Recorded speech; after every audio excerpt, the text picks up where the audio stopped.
Otu onye amaala na-eso eme ihe ejije ma bụrụkwa onye na-eme ihe ejije nke pụrụ iche na ụlọ ọrụ anya bụ ABS. Ihe mmemme anyị kpọrọ In the House. Chukwunekwu Okweye anụgo nwaanyị n'ụzọ ọdịnala bụ nke a kpọrọ ịgba nkwụ. Afa nwunye ya bụ Favour Obieze. Maachi Chukwunekwu bụ onye ọrụ na ABS. Sonyekwa n'ihe mmemme a na-eme Madam Salute TV series.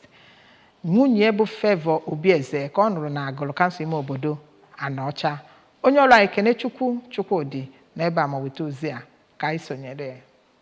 Ndị Okweye si wee kọwaa ọ hụrụ nwunye ya mgbe ọ gara ịka ọka na nke ọyị ya nwoke dị n'Enugwu Ukwu nke dị n'okpuru ọchịchị Njikọ Ọka, ebe ha hụrụ onwe ya nke ịhụnanya ha toro dịka ha si anụ di na nwunye. Nwunye ya onye bụzi Odoziakụ Favour Okweye kwupụtara obi aṅụrị ya dịka ije ịhụnanya ha si wee jekọọ ma bụrụ nke Chukwu kwadoro ịfụ na ha nụ di na nwunye ma kpekwa ekpere ka ije di ya bụrụ nke ga-aga ọfụma. Onyeisi ụlọ mgbasa ozi nke Anambra Broadcasting Service ABS Sachido Obidiekwu onye mere ka amata dịka okwu ahụ si wee dị ile na ịhụnanya bụ nke enweghị anya o ji ahụ ụzọ, nyere ha ndụmọdụ ka ha na-anabata onwe ha ma bụkwara ndị ga-eji okwu ha ji wee nụ di na nwunye na-agwa onwe ha okwu oge ọbụla.